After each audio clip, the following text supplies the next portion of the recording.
Adana's piercing scream echoed through the church, shaking the very foundations. The battle had reached its peak.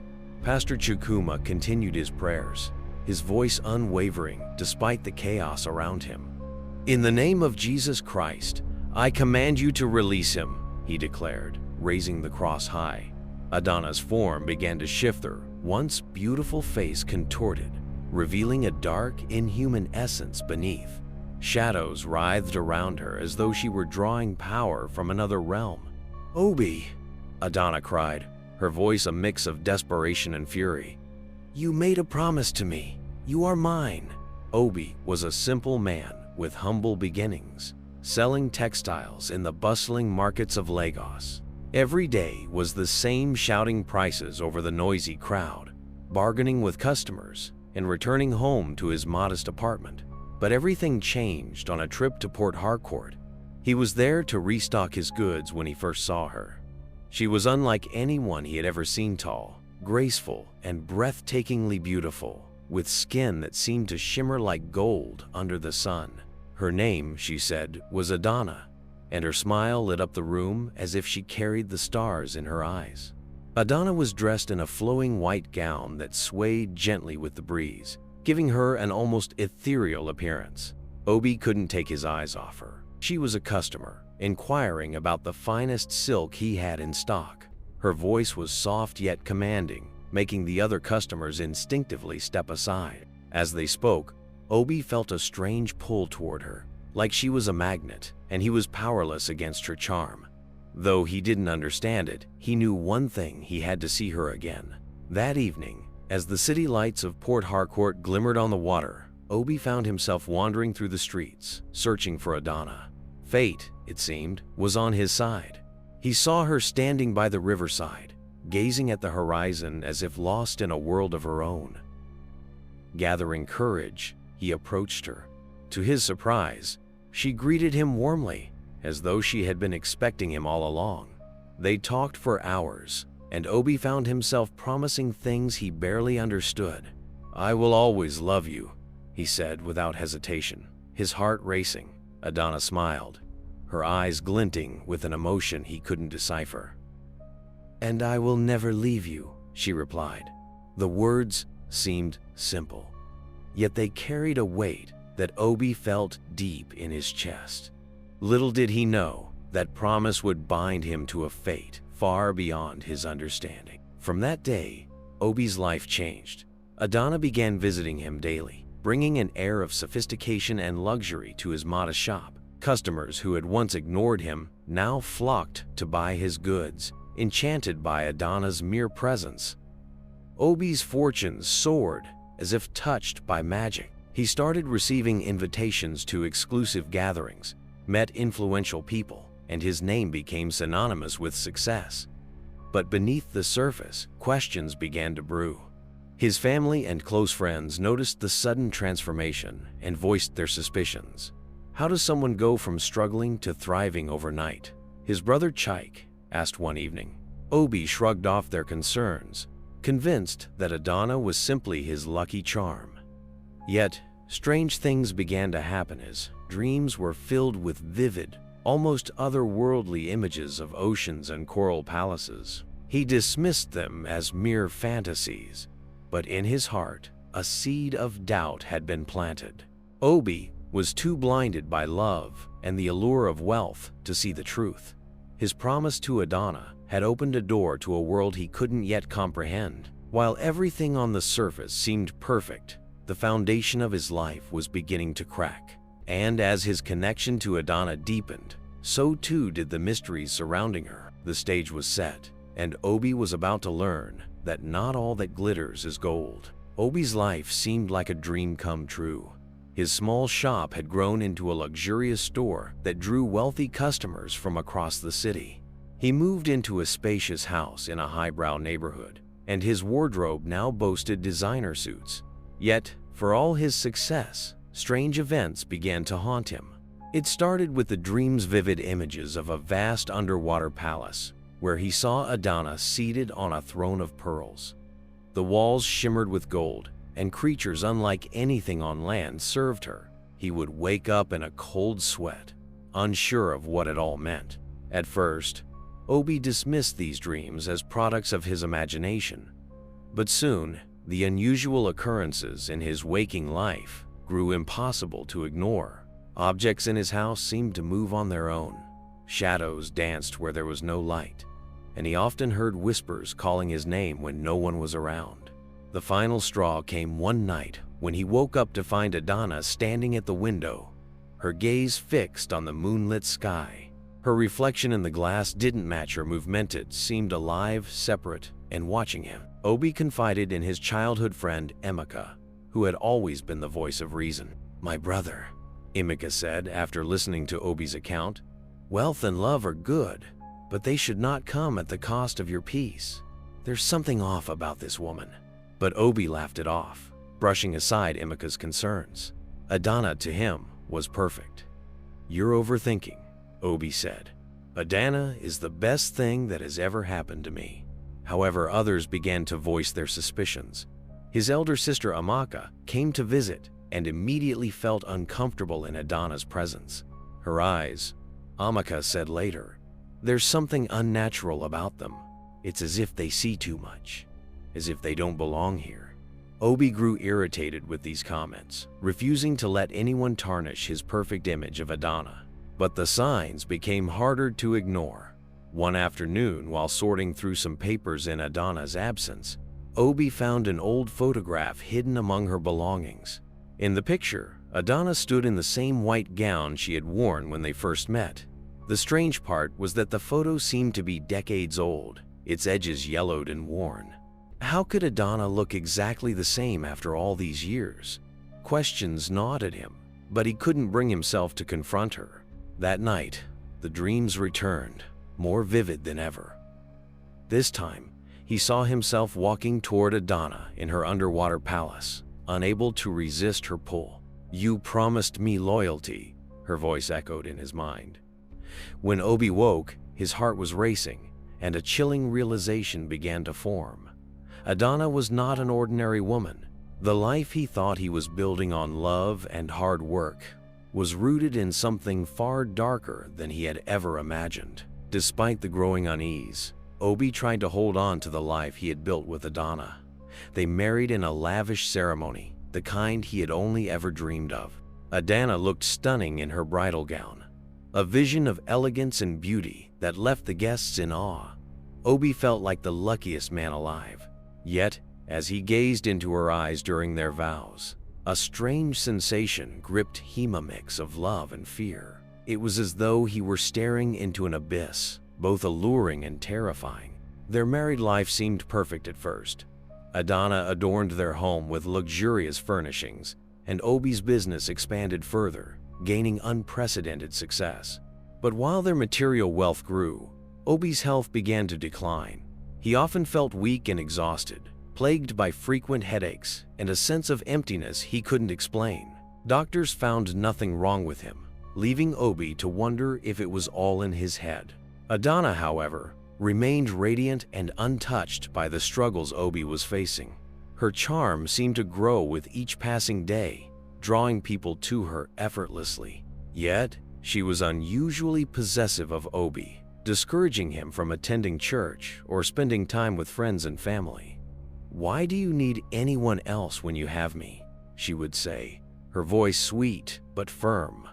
Obi couldn't argue with her. Her presence was intoxicating, and he hated the thought of upsetting her. But the cracks in their perfect life became harder to ignore. Friends who visited their home often complained of strange feelings, like an unexplainable heaviness or coldness in the air. One day, Emeka came over unannounced and left abruptly after barely an hour. "There's something not right in that house," he told Obi later. "You need to be careful." Obi brushed it off, but deep down, he couldn't shake the feeling that Emeka was right.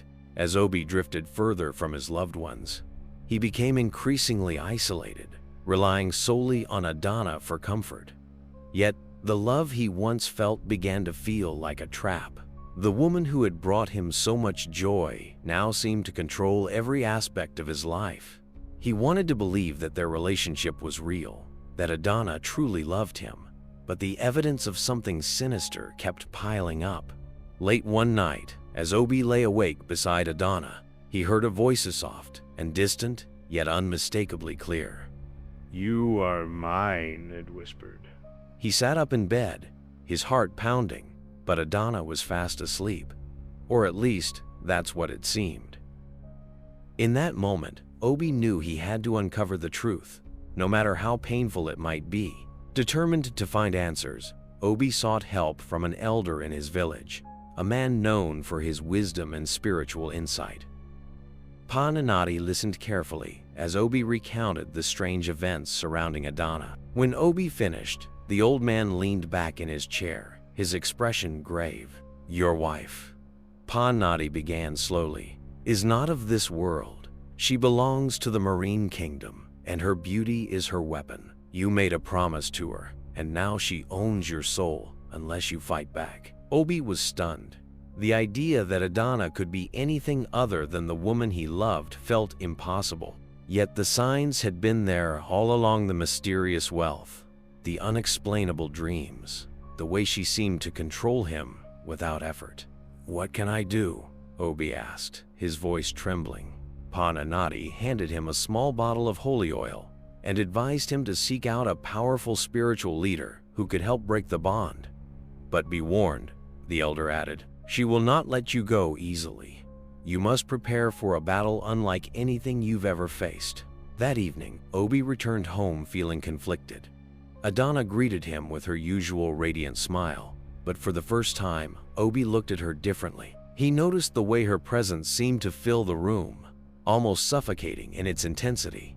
As she spoke, her voice felt like a melody designed to soothe him, yet it only deepened his sense of unease. "Are you okay?" she asked, her eyes narrowing slightly. Obi forced a smile, nodding quickly. In secret, Obi began visiting Pastor Chukwuma, a renowned spiritual leader known for his ability to confront dark forces. The pastor listened intently as Obi shared his story, and after a moment of silence, he declared, "This is a dangerous covenant. Breaking it will require deep faith, fasting, and prayer. Are you ready to commit?" Obi hesitated but eventually agreed. Deep inside, he knew he could not live the rest of his life as a prisoner in his own home. The sessions with Pastor Chukwuma were intense. They prayed for hours, calling on divine protection and strength. Meanwhile, Adana grew increasingly suspicious. She began to question Obi's whereabouts, her once sweet demeanor giving way to anger and paranoia. One evening, as Obi returned from one of his prayer sessions, Adana confronted him. "Where have you been?" she demanded, her voice sharp. Obi stammered, struggling to come up with an excuse. But Adana's piercing gaze told him she already knew the truth. Later that night, Obi had another dream. This time, he saw himself standing in the underwater palace once more. Adana was there, surrounded by strange, shadowy figures. "You think you can leave me?" she hissed, her voice echoing like a storm. "You belong to me, Obi. You will never escape." He woke up drenched in sweat, his heart pounding. He realized the battle had already begun. The days that followed were filled with turmoil.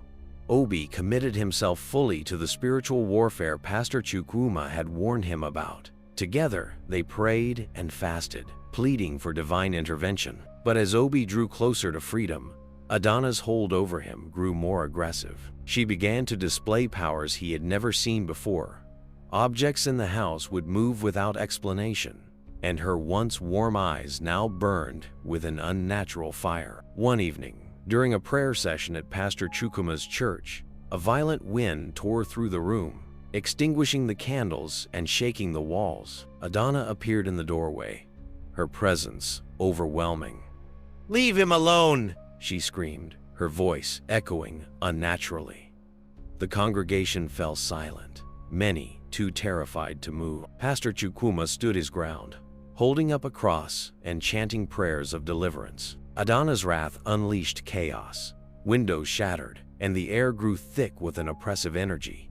But Obi, kneeling on the floor, closed his eyes and prayed harder than he ever had before. "God, please save me," he whispered, tears streaming down his face. Suddenly, a blinding light filled the room, and Adana let out a piercing scream before disappearing into thin air. Though the immediate danger had passed, Pastor Chukwuma warned Obi that the battle was far from over. "She will not give up so easily," he said. "Her kind does not accept defeat." Obi nodded, his resolve strengthening.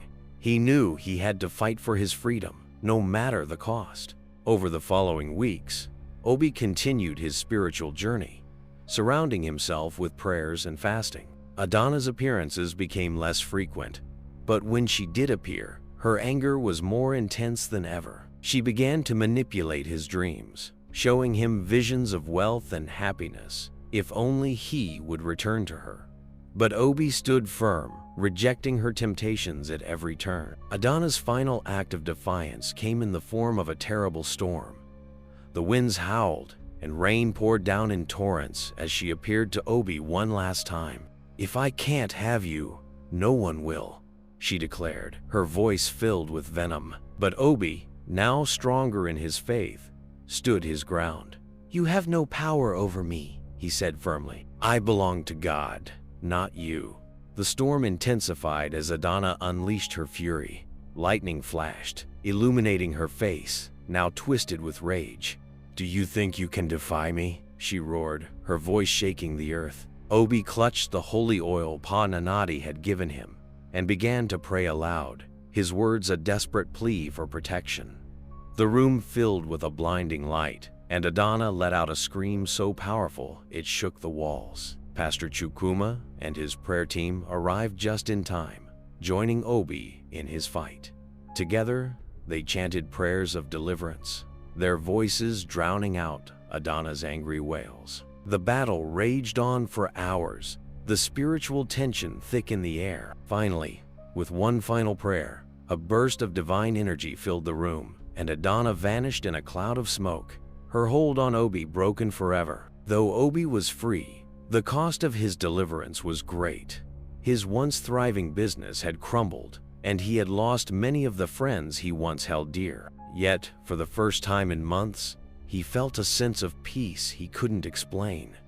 He knelt on the floor, tears streaming down his face, and thanked God for giving him another chance. Obi began rebuilding his life, this time with a newfound sense of purpose. He returned to his roots, reconnecting with family and friends he had pushed away. Though he no longer lived in luxury, he felt richer in spirit than he ever had before.